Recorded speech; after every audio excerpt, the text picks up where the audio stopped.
Live TV, सच सबसे आगे।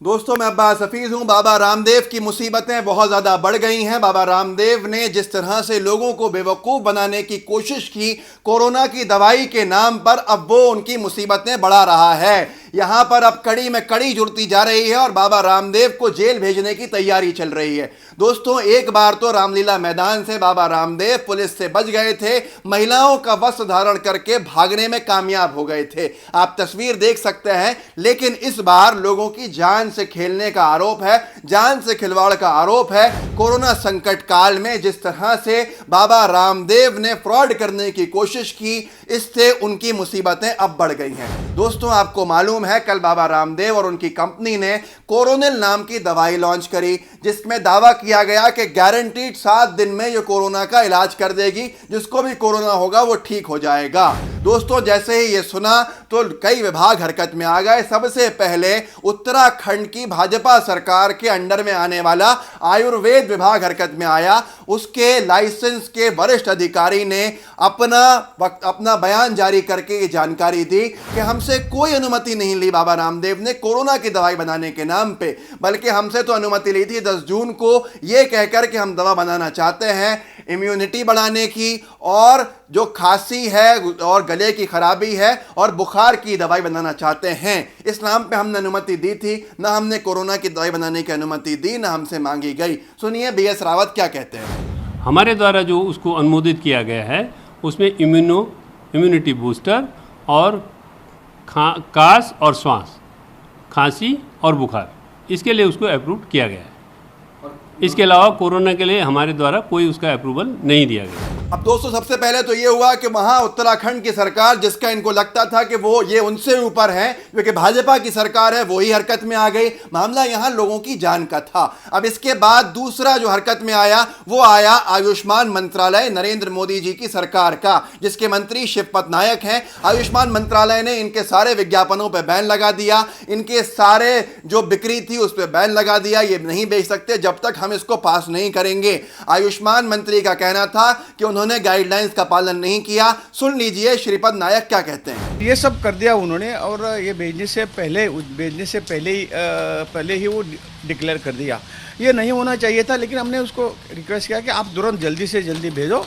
आपकी दवा उसको कुछ करने के लिए हम नहीं कहते हैं, लेकिन वो थ्रू प्रॉपर प्रोसीजर से वो जाए। दोस्तों, इसके बाद यहां पर जानकारी आचार्य बालकृष्णन ने दी कि हमने आयुष्मान मंत्रालय को पूरी जानकारी दे दी है, ब्यौरा दे दिया है। दवाई का जो हमारी संवाद की कमी थी वो हमने दूर कर दी है। लोगों को लगा कि अब इनका मामला जो है सही हो गया। इन्होंने जानकारी दी माननीय जो मंत्री थे केंद्र के, उनके विभाग को, आयुष्मान विभाग को, कि हमने इसकी क्लिनिकल ट्रायल जयपुर में की है, जयपुर के एक निजी अस्पताल में की है जिसका नाम निम्स है। और निम्स अस्पताल में हमने इसकी ट्रायल 200 पेशेंट पे करके देखा कि 1 हफ्ते में सब सही हो गए। उसके बाद ही हमने इसको लॉन्च किया है। आयुष्मान विभाग इनसे संतुष्ट होता, खामोश होता उससे पहले ही, क्योंकि जयपुर का नाम आ गया तो राजस्थान सरकार हलचल में आ गई। राजस्थान के स्वास्थ्य मंत्री रघु शर्मा का बयान आ गया। रघु शर्मा, स्वास्थ्य मंत्री राजस्थान, ने साफ कहा कि हमसे कोई अनुमति नहीं ली है ऐसा कोई भी क्लिनिकल ट्रायल करने की राजस्थान प्रदेश में,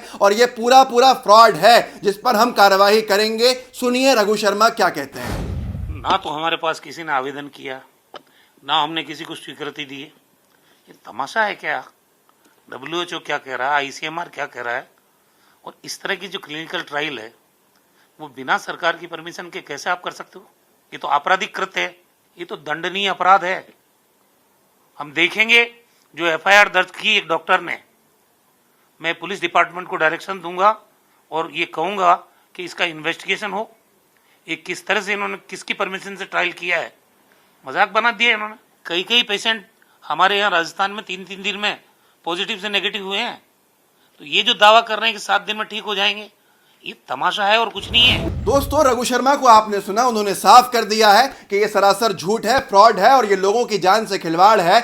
जिस अस्पताल की बात बाबा रामदेव के साथ ही कर रहे हैं, जहां क्लिनिकल ट्रायल हुई है, 7 दिन में पेशेंट्स वहां सही हुए हैं, इतना बड़ा झूठ दोस्तों आपने सुना कि कैसा स्वास्थ्य मंत्री ने बताया, बेनकाब किया कि वहां पर तो बिना सिम्टम्स के पेशेंट्स को भेजा जाता है और वहां हर मरीज 2 दिन 3 दिन या हद से हद 7 दिन में सही हो ही जाता है, जहां जिनका इलाज करने की ये बात कर रहे हैं। दोस्तों, कितने बड़े फ्रॉड हैं, लेकिन अनभक्तों के ये भी हीरो हैं। कितने अफसोस की बात है। अब यहां पर आगे रघु शर्मा ने ये पूरा बताया कि इसका तरीका क्या होता है। इसका तरीका होता है, अगर कोई ड्रग ट्रायल करनी है या बनानी है दवाई कोरोना को लेकर या किसी भी बीमारी को लेकर, तो सीधे सीधे इनको IMCR के ICMR के अंदर, ICMR में रिसर्च के लिए आवेदन देना पड़ेगा, अनुमति लेनी पड़ेगी, जो काउंसिल है मेडिकल रिसर्च का, और वो जब अनुमति देगा तो आप रिसर्च पे काम शुरू करते हो। ऐसी कोई अनुमति बाबा रामदेव ने नहीं ली थी। उसके बाद अगर दवा पूरी हो जाती है तो किसी स्टेट के किसी अस्पताल में अगर क्लिनिकल ट्रायल या ह्यूमन ट्रायल करनी है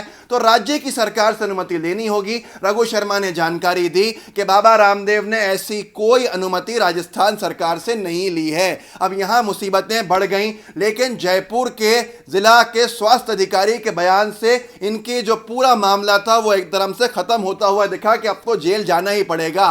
जिला स्वास्थ्य अधिकारी ने यह कहा कि मुझसे कोई अनुमति नहीं ली किसी ट्रायल की, ना मेरे संज्ञान में यह पूरा मामला रहा, ना हमारा कोई अधिकारी वहां पर उपस्थित रहा, इसलिए यह वैध है ही नहीं। अब यहां पर सबसे बड़ी परेशानी कि कितना बड़ा झूठ देश के सामने बोला, सिर्फ 500 रुपये की किट बेचने के लिए बाबा रामदेव ने। दोस्तों, याद होगा ये वही बाबा रामदेव हैं जिन्होंने एड्स के इलाज की दवा का भी दावा किया था, तब इनको भारत सरकार ने नोटिस थमा दिया था और इनकी दवाई पर रोक लगाई गई थी। ये वही बाबा रामदेव हैं जो अनभक्तों की हीरो हैं, जबकि ये बाबा रामदेव दावा कर चुके हैं कि पुत्र लाभ की भी दवाई बना चुके हैं ये लोग कि हमसे दवाई ले जाओ पुत्र हो जाएगा। ऐसे ऐसे गैर जिम्मेदाराना काम कमाने के लिए करने वाले, जिनका एनुअल रेवेन्यू 8,600 करोड़ क्रॉस कर जाए और इतना सारा पैसा कमाने के बाद ये लोगों की जान से खिलवाड़ करे, फिर भी अनभक्त इनको हीरो समझे, कितने दुख की बात है। क्यों? बस ये क्योंकि मोदी सरकार की तारीफें करते रहते हैं और मोदी सरकार की कार्यवाही इन पर ज़्यादा इसलिए नहीं होती शायद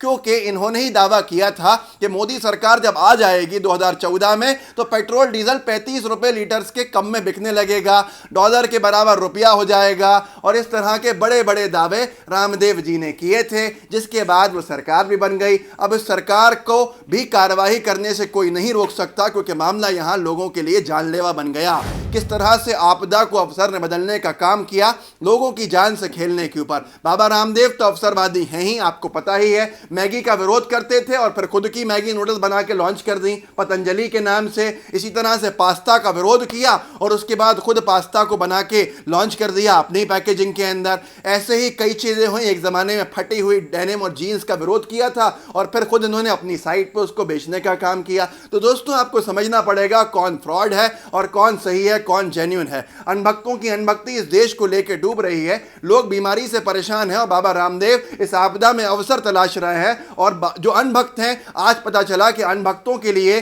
सिर्फ मोदी जी की बुराई नहीं, रामदेव जी की बुराई भी सुनना बहुत मुश्किल है। दोस्तों, अगर आपको समझ में आ गया कि किस तरह से लोगों की जान से खेला जा रहा है तो इस वीडियो को आगे बढ़ाइए, शेयर कीजिए, चैनल को सब्सक्राइब कीजिए, लाइव टीवी को का बेल आइकन दबाइए ताकि हमारे सारे काम आप तक पहुंच सके। जय हिंद, जय भारत। लाइव टीवी, सच सबसे आगे।